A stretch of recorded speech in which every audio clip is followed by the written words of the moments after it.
Valek MMA back at it again. Today, we have the recap, man. What just went down to Belal versus Bonfim. And, safe to say, it's fucking over for Belal, man. It is over for Belal. He just got dominated for 5 rounds straight. It was shocking. I'm not gonna lie. Like, well, you know what? We'll break the fight down when we get there. Let's start down here. I did miss this fight right here because I got back. Once I got back from work, this kind of already concluded while I was still at work. But Souza fought Carnelossi, and I picked Carnelossi. I went 7-5 today. I picked Carnelossi. She just got pieced. Watched it back. She just got pieced up, man. So there's not much to say here. I couldn't really watch this fight, so I didn't. This fight stunk a little bit. Chavez and Dubin, first round was pretty close. They both were exchanging. And then Chavez, about second round, successfully blobbed Dubin, which is the last thing I expected from a Muay Thai fighter. She just straight up blobs Dubin. And in the third round, they kind of get in a blob off a little bit, just hugging on each other. But Chavez kind of edged it out. I did pick Chavez for this fight. Had some good counters, but it was really just her getting on Dubin's back, and then Dubin just not really fighting back, just kind of sitting there. Good ground and pound from Chavez on the back. But yeah, the pretty solid fight. Dubin actually kind of looked decent, but Chavez looked good as well. That's about it, man. They had a good exchange round. First round, and then just 2 rounds of straight grappling. Third fight, we got Levitt and Brito. I was entirely wrong about this fight. Levitt could not get a takedown to save his life, and he just couldn't. He kept trying. He kept shooting for them. Went 0 for 5 and got ninja choked, bro. Straight up ninja choked. And it didn't go the way I wanted it. I thought Levitt would get past the first round, and then Brito would slow down, and then that's when Levitt would pull out his blob mastery. Just didn't work. It didn't work. Just got ninja choked. A lot of these early fights were kind of iffy, and then it's like this one. Like Chelsea Chandler came in, surprised me, worked really well, outstruck her. She outstruck Priscilla and blobbed on her and got the sub. Priscilla got her with a good shot early, and then Chelsea just from that point on just kind of took over.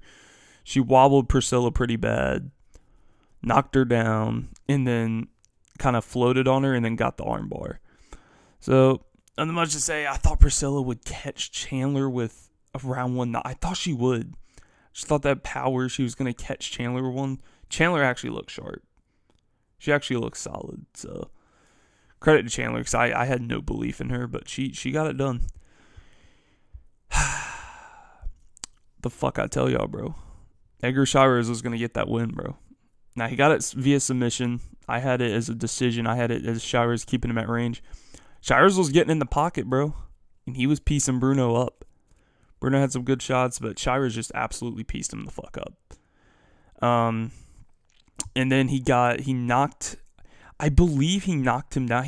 I know he caught Bruno once, and then the second time he knocked Bruno down again, and then he was able to get the rear naked choke on Bruno. Pretty good, honestly. I'm not gonna lie to you. You know, I kind of thought it would be more competitive than that. Chavez actually it was kind of one-sided in my opinion. I feel like Chavez really just outclassed Bruno in this fight. I'm telling you, bro, Chavez is gonna be a top 10 contender by the end of the year. He's gonna get another fight, fend off probably another unranked fighter, and I think he gets another ranked fight, and he gets in the top 10, bro. I think Chavez is a really good fighter. I think he has promise. McGee versus the Pigeon Max match. Actually not a bad match. Yanis did better than I thought he would. I thought he would just straight up get finished in the second round. He actually went all 3. Had a good second round, actually. I actually thought he won the second round, personally. 2 judges had it. McGee won in the second round. 1 judge gave Yanis the second round. I thought Yanis won the second round. I thought he hit McGee pretty well. Less output too, and more efficient. Hit him pretty good with some boxing combinations. Found the range. But round 1 and 3, McGee clearly took. I think round 1 was pretty close, but McGee threw some more significant strikes, in my opinion. More, landing 2 spinning heel kicks on Yanis, backing him up. And then the third round, just absolutely beating the living dog shit out of Yanis in the third round. So, I had it 29-20 at McGee. Most of the judges had 30-27. Pretty good, man. Pretty good. Actually, good fight. Yanis, I won't lie. Like McGee said in the post fight, I actually think Yanis might actually be solid. Low key, his boxing's pretty good. He's gotta find his range more. Because when he found his range, he was hitting McGee pretty good, man. He was catching McGee pretty well. But nah, man. Marcus just got them kicks, bro. And as expected, Chanel gets brutally chinned again. I literally, I'm not even lying to y'all. This is no joke. I'm watching this fight. I'm watching the start of this fight. I get up. I'm like, this fight's not going to be competitive anyway. So I get up to go help my dad with something. I come back. Chanel's on the mat chinned, bro.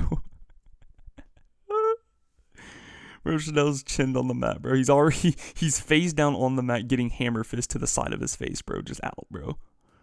It's just no surprise, dude. He doesn't have a chin, bro. You got colded multiple times. He just needs to call it a career, man. He needs to stop coming out of retirement. He needs to stop saying, oh, I'm just going to fake a retirement, take a year off, or take a couple months off. My chin's going to hit. Like, your chin's, it's done, man. So, yeah, he just gets brutally chinned like I said he would. Costa absolutely, just, oh my God, just beats him. See, another win, another very dominating performance, and as you know, the royalty of the Tafa family took a little hit here, man. I didn't, classic Tafa fashion, not even landing a single fucking strike in a fight. I'm not gonna lie, I thought this fight would go 3 rounds. I had Iwo going to 30-27 dominant decision, but I thought Tafa had enough power to keep Iwo like passive, where Iwo would piece him up, but Iwo wouldn't go too hard. I know he had a bunch of first round finishes, but I'm just saying I thought Tafa's power was enough to keep him at range. But Iwo threw this leg kick, and then Tafa just acted like elderly citizens struggling to get in their wheelchair, just going down to the mat and just accepting a loss, man. But yeah, dominant performance by Iwo, just absolutely destroyed fucking Tafa. I mean, dude, like, who does that to Tafa, man? Who does that to the Tafa family? But yeah, Tafa just got smacked. On to the next one. Fucking Tafa, dude. We want the Tafa family still in the UFC. Bryce Mitchell, like I said, he got the sub like last 8 seconds, but like I said, he smudged Luna like I said he would. I know Luna had a little wrestling background, looked complete, still a prospect. Actually did look good on the feet against Bryce. But like I said, Mitchell's just he's gonna smudge him. He's gonna get his takedowns. I was kind of shocked how easily he was getting top mount, but because I just thought Mitchell was just gonna be able to smudge him full guard, get some strikes in, and just maintain position. But Mitchell was advancing, trying subs, getting full mount pretty easily.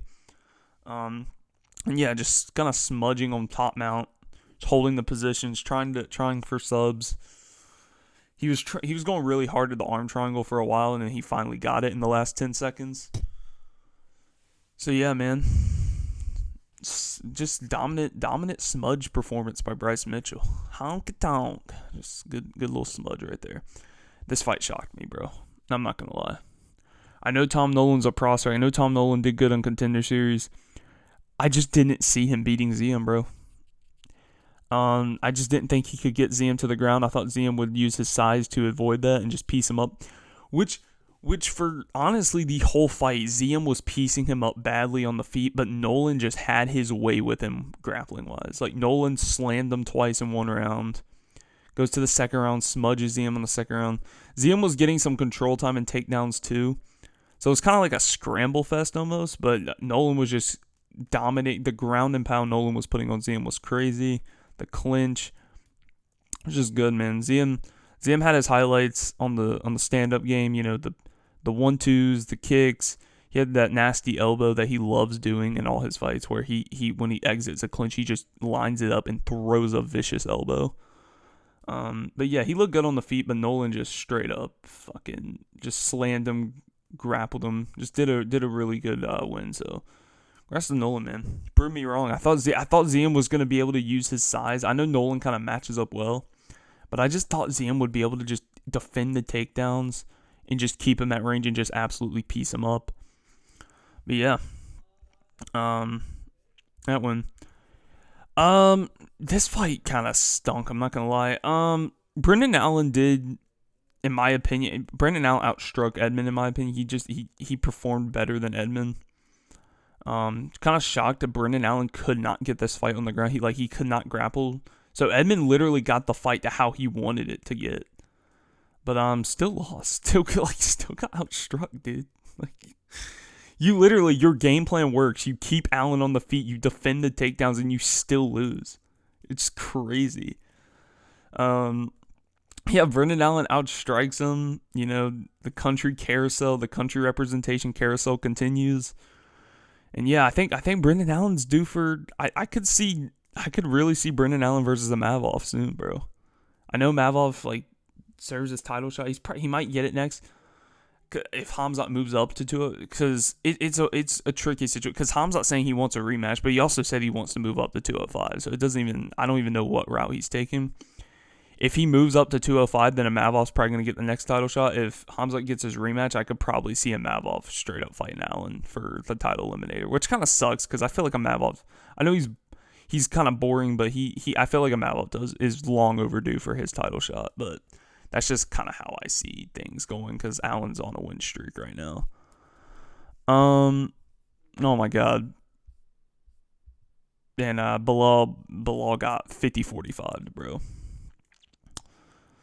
I had it 49-46 Bonfim. I gave Belal the 4th round. I thought Belal was solid in the 4th round, did enough. I thought Bonfim kind of just was chilling. It wasn't doing crazy nothing. I just don't think Bonfim really, he's kind of chilling 4th round. But no, for me, 1, 2, 3, 4, and 5. Or not 4. Sorry, 1, 2, 3, and 5. I just think Bonfim absolutely dominated, dude. I had it 49. My prediction was 49-46 Muhammad, bro. It was the other way around, bro. Bonfim beat the living dog shit out of Belal, bro. And it was a testament to Belal's chin, bro. He took a lot of shots that I think would have put out a lot of dudes. I think that that right hand he hit on him, bro. I know JDM. I'm not even going recency bias here because JDM got destroyed by process, bro. I genuinely think some of those shots that Bonfim fought a guy like JDM, I genuinely think Bonfim would have chinned them, bro. With the shots he was fucking landing. Not saying JDM would let those shots be landed on him. I'm just saying the shots he was hitting with, I could probably name a bunch of contenders like Leon Edwards, guys like that would probably got dropped. So good on Belal's chin, man. He's tough, bro. But he couldn't really establish his game plan. He kept fighting off the back foot, which is something he never does. Had solid entries in the 2nd and 4th round when he was striking. He was succeeding. There's a kick he snuck in the 2nd round that did pretty well.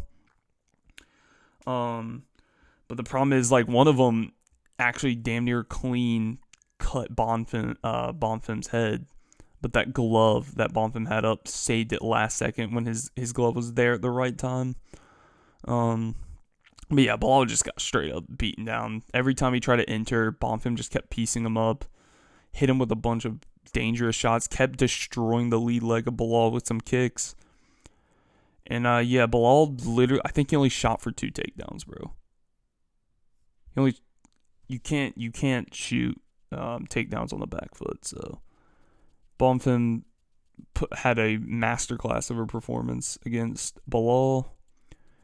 And yeah, man, he kept Belal on the back. I've never seen anybody get Belal on the back foot like that, bro. Completely made him fight back footed the whole time. Belal couldn't really shoot a single meaningful takedown until the start of a round. Belal couldn't do nothing, man.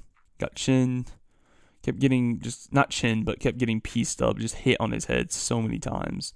Caught so many right hooks to the fucking dome. Check hooks to the dome.